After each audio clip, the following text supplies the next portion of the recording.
Welcome viewers.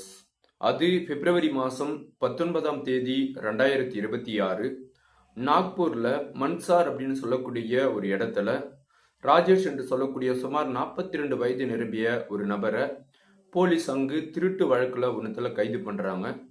கைது பண்ணி அந்த நபரை போலீஸ் ஸ்டேஷனுக்கு கொண்டு போகிறாங்க. அது மாதிரி கொண்டு போகிற வழியிலேயே அவர் எஸ்கேப் ஆகிறாரு. இருந்தாலும் மறுபடியும் அந்த நபரை அவர் எஸ்கேப் ஆகி போய் கொண்டிருக்கும் போதே ஓடி போயிட்டு மடங்கி பிடிச்சிடுறாங்க. மடங்கி பிடிச்சி கொண்டு போயிட்டு கஸ்டடியில் வச்சு விசாரணை மேற்கொள்றாங்க. அது மாதிரி விசாரணை மேற்கொள்ளும் போது எனக்கு இந்த திருட்டு தொழில் அப்படின்றது ரொம்ப ரொம்ப புதுசு. ஆகையால் தான் எனக்கு இந்த திருட்டு தொழிலை தெரியாதனால தான் நான் உங்ககிட்ட மாட்டிட்டேன். ஆகையால இந்த ஒரு முறை மட்டும் என்னை மன்னிச்சு விட்டுருங்க. இதுக்கப்புறம் நான் இது மாதிரி தவறான செயலில் நான் ஈடுபட மாட்டேன் அப்படின்னு சொல்லி போலீஸ்கிட்ட அவர் எவ்வளோ எடுத்து சொல்றாரு. ஆனால் இதெல்லாம் நம்பாத போலீஸ் உன்னுடைய மொபைல் ஃபோனு கொடு, உன்னுடைய மொபைலை கொடு அப்படின்னு சொல்லி அவருடைய மொபைலை வாங்கி செக் பண்ணுறாங்க. அதுமாரி செக் பண்ணும்போது எதற்கு நீங்கள் தேவையில்லாமல் என்னுடைய மொபைலை நீங்கள் கேட்குறீங்க, மொபைல் நம்பர் கேட்குறீங்க, எதற்கு அதை எடுத்து செக் பண்ணுறீங்க அப்படின்னு சொல்லி கேட்குறாங்க. அதுக்கு போலீஸ் என்ன நினைக்கிறாங்க அப்படின்னா, இந்த நபரை பார்த்தா ரொம்ப ஒரு முரட்டான ஆளு மாதிரி தெரியுறான். இவன் இதுக்கு முன்னாடி எத்தனை கொலைகளில் ஈடுபட்டு இருக்கிறான் அப்படின்னு சொல்லி தெரியல. அதே மாதிரி எவ்வளோ கொள்ளையடிச்சிடான் அப்படின்னு சொல்லி தெரியல. ஆளு பார்த்தாவே ரொம்ப சந்தேகத்துக்குரிய நபரா இருக்கிறான். ஆகையால அவனுடைய மொபைல் நம்பர் வாங்கி அவன் யார்கிட்ட என்னென்ன பேசியிருக்கிறான், வெறும் ஒரு 10 கால்ஸ் வாய்ஸ் கால் கேட்டால் கூட ஈஸியாக இருக்கும் அப்படின்ற எண்ணத்தில் மொபைலில் அவங்க போலீஸ் வாங்கி அந்த கால்ஸ் ஆடியோ வந்து கேட்குறாங்க. அது மாதிரி கேட்டதில் என்ன ஆகுது அப்படின்னா, நாம் நினைக்கிற மாதிரி இந்த நபர் முதல் டைம் திருடெல்லாம் கிடையாது. இவன் பல காலமாக இந்த திருட்டு தொழிலை செய்கிறான் அப்படின்ற மாதிரி போலீஸுக்கு தெரிய வருது. அந்த வாய்ஸ் கால் என்ன வருது அப்படின்னா, இந்த இடத்துல இவங்க போகிறாங்க, இவங்க கழுத்தில் 3 நகை இருக்குது, என்னுடைய மனைவி நான் அங்கே அனுப்பியிருக்கிறேன், என்னுடைய மனைவி கூட ஒரு 2-3 ஆண்கள் பழக்கமாக இருக்கிறாங்க, எப்படியாவது என்னுடைய மனைவி அவங்க கூட பழக வச்சு அவங்க கிட்ட இருந்து லட்சக்கணக்கில் பணம் சம்பாதிக்கணும், ஆகையால உன்னுடைய உதவி தேவைப்படுது அப்படின்னு சக நண்பர்கள்கிட்ட பேசுகிற அந்த வாய்ஸ் காலெல்லாம் வந்து போலீஸுக்கு கிடைக்க பெறுது. இப்போ என்ன பண்ணுறாங்க அப்படின்னா, போலீஸ் இந்த நபர் லேசுப்பட்டவன் கிடையாது, கிடைச்சிருக்கிறவன், இவன் இன்னும் வேறு என்னென்ன வேலையெல்லாம் செஞ்சுருக்கணும்னு சொல்லி தெரியல அப்படின்ற ஒரு எண்ணத்தின் அடிப்படையில் அவனை உடனடியாக வெளியே விடாமல் இன்னும் வந்து ஒரு சில விசாரணை எல்லாம் மேற்கொள்கிறாங்க. அதுமாரி விசாரணை மேற்கொள்ளும் போது அவங்க கிட்ட ஒரு சில கேள்விகள் கேட்குறாங்க. அதாவது 42 வயசு நிரம்பிய ராஜேஷன் சொன்னேன் இல்லையா, அவங்க கிட்ட வந்து கேள்வி கேட்குறாங்க போலீஸ். நீ திருடு புதுசு அப்படின்னு சொல்லி சொல்ற, உன்னுடைய வாய்ஸ் கால் இதெல்லாம் வச்சு பார்க்கும்போது என்னுடைய மனைவி 2 பேரா கூட பழக்கம், அந்த 2 பேர் எப்படின்னா என்னுடைய மனைவியா கூட விட்டு அவங்க கிட்ட இருந்து பணம் சம்பாதிக்கணும் இது மாதிரிலாம் பேசியிருக்கிற. அப்படின்னா நீ புது திருடன் கிடையாது, பழைய திருடன் தான். எவ்வளோ நாளாக இந்த வேலையை நீ செஞ்சுட்டு இருக்கிற அப்படின்னு சொல்லி கேட்குறாங்க. அதெல்லாம் எது இல்லை, அது மாதிரிலாம் எது இல்லை அப்படின்ற மாதிரி அவன் சொல்ல, அவனுடைய மொபைல் ஃபோன் பிடுங்கி மொபைல் ஃபோனில் எதனா ஃபோட்டோஸோ இல்லை வீடியோஸோ இருக்குதா அப்படின்னு சொல்லி செக் பண்ணுறாங்க. ஆனால் நம்மளுக்கு உண்மையிலே இது ஒரு வித்தியாசமாக இருக்குது இல்லையா. ஒரு போலீஸ் ஸ்டேஷனுக்கு போனால் மொபைல் ஃபோனெல்லாம் எடுத்து செக் பண்ண மாட்டாங்க. ஆனால் அவங்களுக்கு என்ன சந்தேகம் அப்படின்னு சொல்லி தெரியல. அதனால முதல்ல மொபைல் நம்பர், அப்புறமேல் பட்டு பார்த்தீங்க அப்படின்னா மொபைல் ஃபோன். அந்த மொபைல் ஃபோனில் ஒரே ஒரு ஃபோட்டோஸ், ஒரே ஒரு வீடியோஸ் கூட கிடையவே கிடையாது.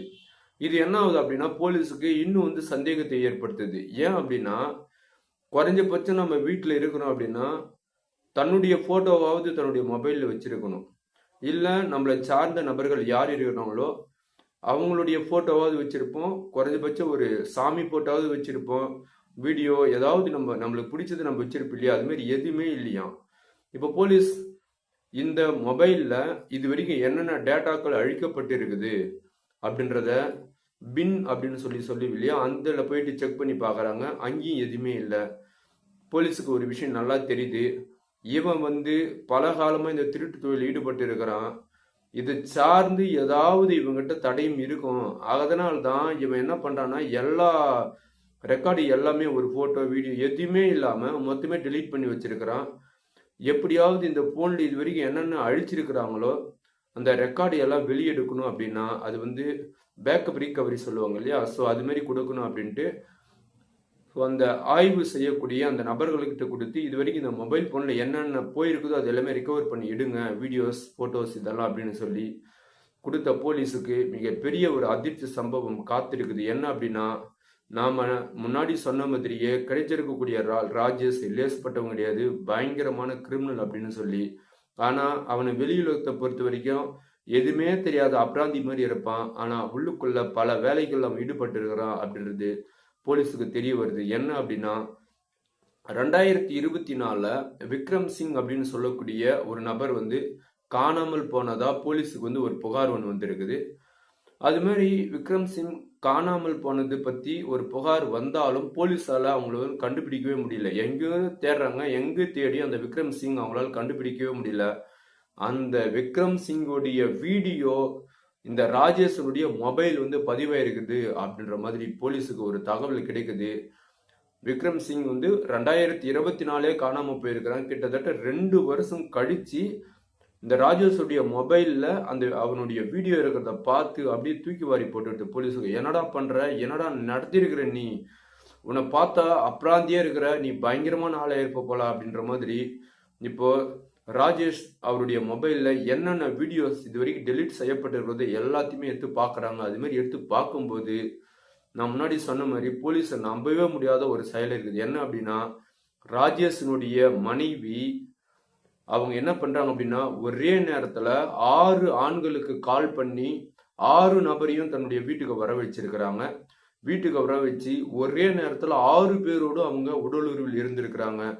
அது எல்லாமே அவங்களுடைய கணவன் என்ன பண்றான் அப்படின்னா, மொபைல் போன்ல வந்து அப்படியே வீடியோ வந்து ரெக்கார்ட் பண்ணி இந்த வீடியோவை வச்சு அந்த 6 பேர்கிட்ட இருந்து எவ்வளவு பணம் சுருட்ட முடியுமோ அந்த அளவுக்கு பணத்தை சுருட்டணும் மிரட்டி அப்படின்ற எண்ணத்துல தன்னுடைய மனைவி என்ன பண்றது அப்படின்னா, ரொம்ப நல்லவ மாதிரி கம்பெனிக்கோ அல்லது ஹோட்டலுக்கோ எங்கேயாவது ராஜேஷ் வந்து வேலைக்கு அனுப்புறது.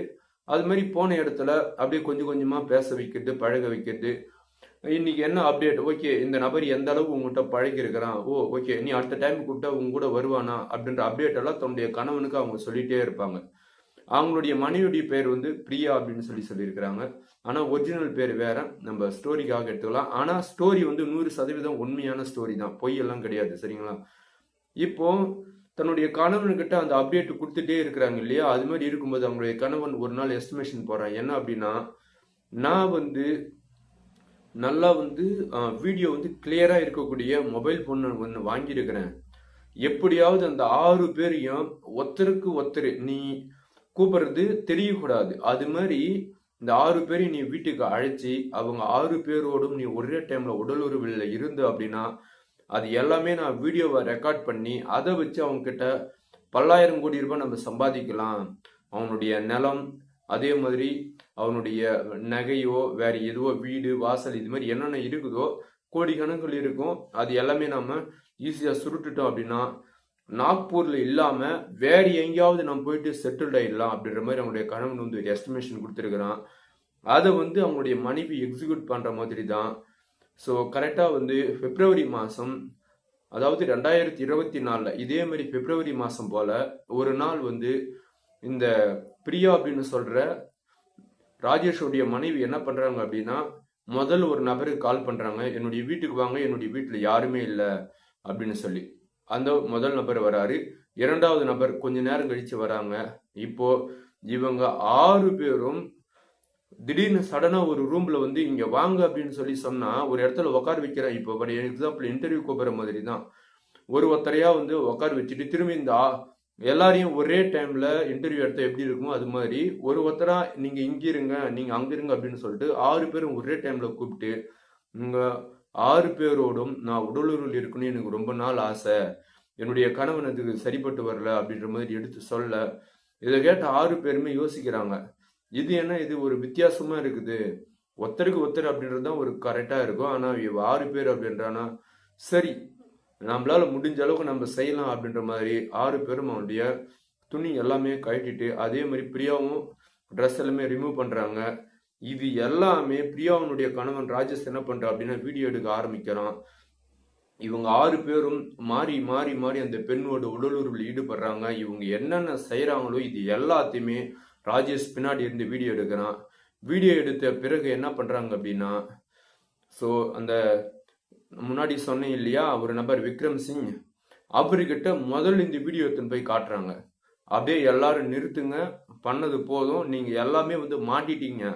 இந்த வீடியோவை எடுத்துன்னு போயிட்டு உங்களுடைய மனைவி கிட்டையும் உங்களுடைய குழந்தைகள்கிட்டையும் உங்களுடைய சொந்தக்காரர்கிட்டையும் நான் கொடுக்க போறேன்.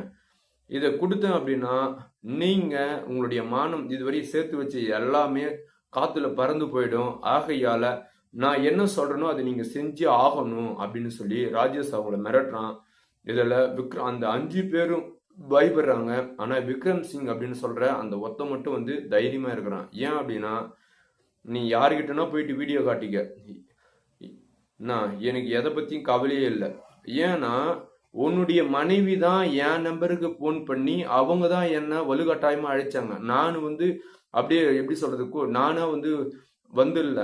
உன்னுடைய மனைவி என்கிட்ட 10-15 முறை கால் பண்ணி நீ வரணும் அப்படின்னு சொல்லி அவங்க விருப்பப்பட்டு கூப்பிட்டதால தான் நான் வந்தேன். என்னை யாருன்னா கேட்டாங்க அப்படின்னா அந்த பெண்மணி என்னை கூப்பிட்டாங்க, ஆகையால நான் வந்தேன். வந்துட்டு அவங்களோட நான் இது மாதிரி உல்லாசமா இருந்தேன். இதுல அவங்களுடைய மனைவி தான் முழு தவறு செஞ்சிருக்கிறாங்க. ஸோ அவங்களுடைய மனைவி மீது நீங்க என்ன வேண்டியாலும் செஞ்சுக்கலாம் அப்படின்ற மாதிரி என்னை யாருன்னா கேட்டோம்னா சொல்லிடுவேன், உன்னுடைய மனைவினுடைய மானந்தான் போகும், பரவாயில்லையா அப்படின்னு சொல்லி ராஜேஷை விக்ரம் சிங் மிரட்டுறான். அடிடி நாம போட்ட பிளானை இவன் வேற மாதிரி மாத்துறான். இதையே அந்த 5 பேர் நினைச்சானா நம்மளுடைய மனைவியினுடைய மானம் போயிடும். அதோடு இல்லாம 10 நயா பைசா கூட நம்மளால சம்பாதிக்க முடியாது. ஆகையால விக்ரம் சிங்கை தள்ளி வைப்போம், அந்த 5 பேர்கிட்ட போயிட்டு இந்த வீடியோவை காட்டலாம் அப்படின்ற மாதிரி போயிட்டு அந்த 5 பேர்கிட்ட காட்டினதுமே 5 பேரும் அலறானுங்க. அலர்னதோட இல்லாம இந்த விக்ரம் சிங் ஒரு வேளை இந்த விஷயத்தை யாருக்கிட்டையாவது வெளியே போய் சொன்னான் அப்படின்னா நம்ம 5 பேருடைய குடும்ப மானமும் போயிடும். தன்னுடைய மனைவிகள் எல்லாமே வசதி படைத்தவர்கள், அவங்க எல்லாம் வேற மாதிரி பண்ணிடுவாங்க, குடும்பமே நடுத்தருக்கு வந்துடும் அப்படின்ற மாதிரி அந்த 5 பேரும் யோசிக்கிறாங்க.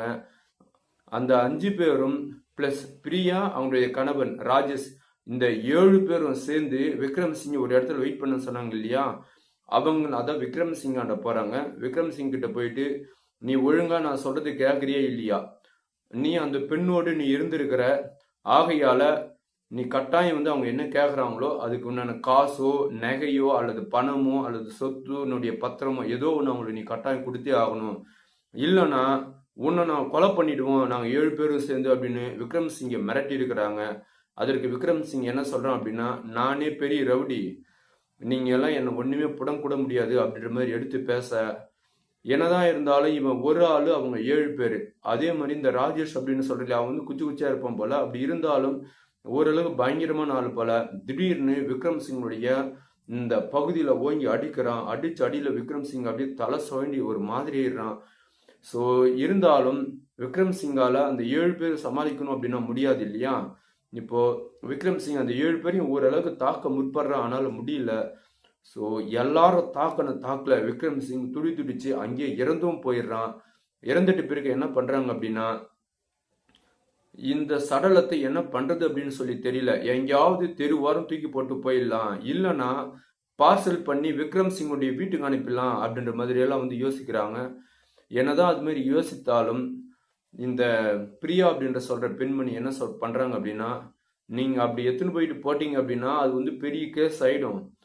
எப்படின்னா இவனை வெளி உலகத்துக்கே காட்டாம நம்மளது செப்டிக் டேங்க் இருக்குது, அந்த செப்டிக் டேங்க்ல கல்லை கட்டி இவனை அந்த செப்டிக் டேங்க்குள்ள விட்டுடலாம். விட்டுட்டு அந்த துர்நாற்றம் வரும் இல்லையா, அந்த துர்நாற்றம் வராத மாதிரி அதில் ப்ளீச்சிங் பவுடரோ அல்லது ஏதான ரசாயன பொருட்கள், அதாவது துர்நாற்றம் வராத மாதிரி ரசாயன பொருட்கள் ஏதாவது நம்ம போட்டோம் அப்படின்னா அவன் அப்படியே வந்து மண்ணோடு மண்ணா அப்படியே மக்கி போயிடுவான். இந்த விஷயம் முடிஞ்சிடும் அப்படின்னு சொல்லி பிளான் கொடுத்துருக்குறாங்க. பிளான் கொடுத்ததின் அடிப்படையில் அதே மாதிரி இந்த 7 பேரும் அந்த விக்ரம் சிங்கை கொண்டு போயிட்டு அந்த செப்டிக் டேங்க்ல போட்டு கூட கல்லு கட்டி அப்படியே விட்டுட்டு, ஸோ அந்த துர்நாற்றம் வராத மாதிரி ரசாயன பொருட்கள் எல்லாமே போட்டு அதையும் வந்து பாதுகாத்துருக்குறாங்க. இந்த அதாவது இப்போ சொன்ன ஸ்டோரியில வந்து பார்த்தீங்க அப்படின்னா அந்த உடலுறவில் இருக்கிறது வரைக்கும் போலீஸ் வந்து கண்டுபிடிச்சிடறாங்க. அதுக்கப்புறம் நடந்ததெல்லாம் வந்து இந்த இவன் ராஜேஷனுடைய வாக்குமூலமாக கொடுக்குறான். இப்போ போலீஸ் என்ன நினைக்கிறாங்க அப்படின்னா, இவன் வாக்குமூலம் ராஜேஷனுடைய வாக்குமூலம் ஒரு பக்கம் இருக்கட்டும், மீதி 5 பேர் இருக்கிறானுங்க இல்ல, அவங்களுடைய மனைவி கூட போன 5 பேரு, அந்த 5 பேரையும் கூப்பிட்டு விசாரணை மேற்கொள்ளணும் அப்படின்னு சொல்லி அந்த 5 பேருடைய போட்டோவை வச்சு ஒவ்வொரு நபரா கூப்பிட்டு விசாரணை மேற்கொள்ளும் போது அவங்க என்ன சொல்றாங்க அப்படின்னா, இதுல விக்ரம் சிங் மட்டும் கிடையாது, நாங்களும் பாதிச்சிருக்கிறோம். விக்ரம் சிங் இறந்துட்ட பிறகு இவங்க, அதாவது ராஜேஷ் அவங்களுடைய மனைவி பிரியாவும் எங்க கிட்ட இருந்து பல்லாயிரம் லட்சம் ரூபாய் அவங்க என்கிட்ட இருந்து இந்த வீடியோவை காட்டி மிரட்டி பிடுங்கி இருக்கிறாங்க. இதனால நாங்க பொருளாதாரத்துல ஓரளவுக்கு நல்லா டாப்ல இருந்த நாங்க அப்படியே சரிஞ்சு கீழ் இந்த மாதிரி இன்னைக்கு ஒருவேளை சாப்பாடு கூட நாங்க கஷ்டப்படுற மாதிரி எங்களை ஆக்கி விட்டாங்க. ஸோ உண்மையாலேயே இந்த ராஜேஷும் பிரியாவும் ரொம்ப கொடூரமான நபர்கள். பிரியா தன்னுடைய அழகான உடம்பு வச்சு பல நபர்களை இது மாதிரி அவ ஏமாத்திருக்கிறா. ஆகையனால அந்த கணவன் மனைவி அவங்க வந்து ரொம்ப ரொம்ப மோசமான ஒரு கேரக்டரு. நாங்களும் அந்த கொலையில ஈடுபட்டு இருக்கிறது தான், நாங்க இல்லைன்னு சொல்ல வரல. 5 பேரும் சேர்ந்தும் அந்த நபரை நாங்க விக்ரம் சிங்கை தாக்கி கொலை பண்ணதான். ஆனா எங்களுக்கு அந்நேரத்துக்கு உந்துதலா இருந்தது பிரியாவும் அவங்களுடைய கணவனான ராஜேஷன் தான். விக்ரம் சிங் எதிர்த்து பேசிட்டே இருந்தான். அந்நேரத்துக்கு எங்களுக்கு எல்லாமே ஓரளவுக்கு வந்து மூளை வந்து வேலை செய்ய ஆரம்பிச்சிச்சு. சரி, நம்மளே எதிர்த்து பேசுவோம், எப்படியாவது நாம 6 பேர் சேர்ந்து அவங்க 2 பேரும் அடிச்சு போட்டு அந்த மொபைல் எடுத்து அதை உடைச்சி போட்டு, இல்லை அந்த மொபைலை எடுத்துன்னு போயிட்டு எங்கேயாவது தண்ணிலையோ இல்லை வேற எங்கன்னா விசிறி போட்டோம் அப்படின்னா இது எதுவுமே தெரியாம போயிடும் அப்படின்னு சொல்லி நாங்கள் பிளான் பண்ணோம். ஆனா அவன் ராஜேஷ் எங்களுக்கு முன்னாடியே முந்திட்டு, நீங்க ஒழுங்கா எனக்கு ஒத்துழைப்பு கொடுக்கல அப்படின்னா இந்த வீடியோவை நான் இப்பவே வந்து ஆன்லைன்ல போட்டுருவேன் அப்படின்னு சொல்லி மிரட்டினா. அதனால தான் நாங்கள் எல்லாமே பயந்து போய் வேற வழி இல்லாம எங்களுக்கு என்னதான் பண்றது, வந்து ஒரு நரகத்துல மாட்டிட்டோம். இப்போ அந்த நரகத்திலிருந்து எப்படியாவது வெளியே வரணும் அப்படின்றதுனால தான் நாங்கள் 5 பேரும் பிளஸ் அவங்க 2 பேரும் சேர்ந்து விக்ரம் சிங்கை நாங்கள் கொலை பண்ணோம் அப்படின்னு அந்த 5 பேருமே வாக்குமூலம் கொடுத்துருக்குறாங்க. அதே மாதிரி நீங்க ஒரே டைம்ல எப்படி வந்து 6 பேர் ஒரு பெண்மணியோட உடலுறவில் இருக்க முடியும் அப்படின்னு சொல்லி போலீஸ் கேட்க, அதற்கு பிரியாவே நிறைய வழிமுறைகளை சொன்னாங்க. அதெல்லாம் சொன்னா ரொம்ப அசிங்கமா இருக்கும். ஆகையால நீங்களே உங்களுடைய கற்பனைக்கு நான் விட்டுறேன் அப்படின்னு சொல்லி அந்த 5 பேரும் சொல்லியிருக்கிறாங்க. ஸோ அதாவது அவங்க சொல்ல வர்றது என்ன அப்படின்னு சொல்லி எனக்கும் சரி வர புரியல. உங்களுடைய கற்பனைக்கு நான் விட்டுறேன், சரிங்களா? அப்படின்னா ஒரே நேரத்தில் 6 ஆண்களோடு இருக்கிறாங்க அப்படின்னா அப்போ அவங்க எப்பேற்பட்ட ஒரு மிருகன்னு கூட சொல்ல முடியாது, ஒரு கேவலமான ஒரு ஜென்மமா இருப்பாங்க அப்படின்னு சொல்லி பாருங்க. அந்த 6 பேர்கிட்டையும் இவங்க எப்படியாவது பணம் புடுங்கணும் அப்படின்றத மட்டும்தான், அவங்களுடைய உடம்புகள்லாம் இவங்க ஆசைப்படல, அவங்களுடைய பணத்துக்கு மட்டும்தான் ஆசைப்பட்டு பணம் புடுங்கணும் அப்படின்றதுனால தான் தன்னுடைய உடம்பே வித்திருக்கிறாங்க. ஆனா இது வந்து வட மாநிலத்தில் தான் அப்படி நடக்குது அப்படின்னு சொல்லி பார்த்தா அப்படி இல்லை. நம்மளுடைய தமிழகத்துல கூட இது மாதிரி ஒரு கேஸ் நம்ம நேற்று பார்த்தோம், சரிங்களா? தன்னுடைய கணவன் வந்து வேணும்ட்டே வந்து அவங்க கிட்ட போய் பழகு, அவங்க கிட்ட வந்து பழகி கொஞ்சம் கொஞ்சமா அவனை உன் கைக்குள்ள போட்டு அவனை அழைச்சிட்டு வந்துரு, வீட்டுக்கு வந்த பிறகு ஸோ அவனை எப்படியாவது நம்ம வீடியோ எடுத்து வச்சு மிரட்டி அவங்ககிட்ட இருந்து பணம் பிடுங்கலாம் அப்படின்ற மாதிரிலாம். ஸோ நம்ம தமிழ்நாட்டில் நுங்கம்பாத்தில் கூட இது மாதிரி விஷயம்லாம் நடந்திருக்குது. இதே மாதிரி விஷயம் தான் நாக்பூர்லேயும் நடந்திருக்குது. இப்போ போலீஸ் என்ன பண்றாங்க அப்படின்னா, பிரியா மற்றும் அவங்களுடைய கணவன் ராஜேஷ், இந்த 5 பேர், இவங்க 5 பேரின் மீதும் எஃப்ஐஆர் பதிவு பண்றாங்க. பதிவு பண்ணி இதுல முக்கியமான குற்றவாளி அப்படின்னா ராஜேஷும் அவருடைய மனைவி பிரியாவும் தான். இவங்க கொலை குற்றம் மட்டும் செஞ்சது கிடையாது, பல பேர்கிட்ட இருந்து பல்லாயிரம் கோடி ரூபாய், பல்லாயிரம் லட்சம் ரூபாய் வந்து கொள்ளடிச்சிருக்கிறாங்க அப்படின்ற விஷயமும் தெரிய வருது, சரிங்களா? ஸோ இந்த வீடியோல இருந்து நம்ம என்ன தெரிஞ்சுக்கிறோம் அப்படின்னா, நான் ஏற்கனவே நேற்று சொன்ன மாதிரி தான், முகம் தெரியாத பெண்களோடு தயவு செய்து நீங்க உடலுறவு வச்சுக்காதீங்க. அதனால உங்களுக்கு எப்பேற்பட்ட உங்களுடைய ஆசை நீங்க பூர்த்தி செஞ்சுக்கணும் அப்படின்னு சொல்லி நீங்க ஆசைப்பட்டாலும் இது மாதிரி ஏதாவது ஏடாகூடமான ஒரு சுச்சுவேஷனில் போயிட்டு நீங்கள் மாட்டிட்டீங்க அப்படின்னா உங்களுடைய குடும்ப மான மரியாதை போயிடும் அப்படின்னு சொல்கிறேன், சரிங்களா? அதே மாதிரி உங்களுடைய ஆசையை தீர்த்துக்கணும் அப்படின்னா உங்களுடைய மனைவி, அவ்வளோதான், சரிங்களா? அதை தவிர்த்து நீங்கள் வேற யாருக்கிட்டையாவது நீங்கள் போகணும் அப்படின்னு விருப்பப்பட்டீங்க அப்படின்னா இது மாதிரி பல்வேறு விதமான கோணத்தில் போய் மாட்டிட்டு உங்களுடைய பேரும் கெட்டு போயிடும், உங்ககிட்ட இருக்கக்கூடிய பொருளாதாரமும் குறைஞ்சி போயிடும், மிகப்பெரிய ஒரு சிக்கலில் போயிட்டு நீங்கள் மாட்டிப்பீங்க, சரிங்களா? ஆனா இந்த காலத்துல இது ஒரு கேவலமான செயல். தன்னுடைய மனைவினுடைய அழகான உடலை வச்சு பல ஆண்களோடு பழகி விட்டு அவங்க கிட்ட இருந்து பல லட்சம் ரூபாய் கொள்ளடிக்கிறது அப்படின்றது ஒரு கேவலமான செயல். இது வந்து யாராலுமே நம்மளால அக்செப்ட் பண்ணிக்கவே முடியாது, சரிங்களா? இது எங்கேயோ ஒரு இடத்துல தான் நடக்குது. இதெல்லாம் மேக்சிமம் இது நடக்கிறது இல்லை. நடக்காம இருந்தாதான் எல்லாருக்கும் நல்லது, சரிங்களா? ஓகே நண்பர்களே, ஸோ நீங்க என்ன நினைக்கிறீங்க அப்படின்னு சொல்லி கீழே கமெண்ட்ல கமெண்ட் பண்ணுங்க. அதே மாதிரி நான் சொல்றது கட்டுக்கதை கிடையாது. இது 100% நடந்த உண்மை. இதில் என்ன அப்படின்னா அந்த பேர் மட்டும் தான் நான் மாற்றி மாற்றி சொல்லியிருக்கிறேன். மற்றபடி என்னடா ஒரே டைம்ல ஒரு பெண்ணோட 6 பேர் உடலுறவு இருப்பானா இருந்திருக்கிறாங்க. இருக்கிற உண்மை தான் இங்கே, சரிங்களா? பொய்யோ புரோட்டோ இதெல்லாம் எதுவும் கிடையாது. நடந்த உண்மை தான். நான் அதுதான் முன்னாடியே சொல்லிட்டேன். அந்த பெண்மணி வந்து அவங்களுடைய அழகை வச்சு பணம் பறிக்கிறது எப்படி அப்படின்னு சொல்லி தான் யோசிக்கிறாங்க. இது மாதிரி பெண்கள் 10 பேரா கூட கூட இருப்பாங்க போல, சரிங்களா? ஆகையால இது பொய் எல்லாம் கிடையாது. நான் திரும்ப திரும்ப சொல்றேன், இது 100% நடந்த உண்மைதான். இந்த வீடியோவை பொறுத்த வரைக்கும் இது வந்து ஒரு அவேர்னஸ் வீடியோன்னு தான் நான் சொல்லுவேன், சரிங்களா? இது மாதிரி எங்கன்னா போயிட்டு ஏடா கூடமா சிக்கிறாதீங்க அப்படின்னு சொல்லி நீங்க எல்லாரும் விழிப்போடு இருங்க அப்படின்னு இவ்வளோ நேரம் இந்த வீடியோ பார்த்த அனைவருக்கும் நன்றி, வணக்கம்.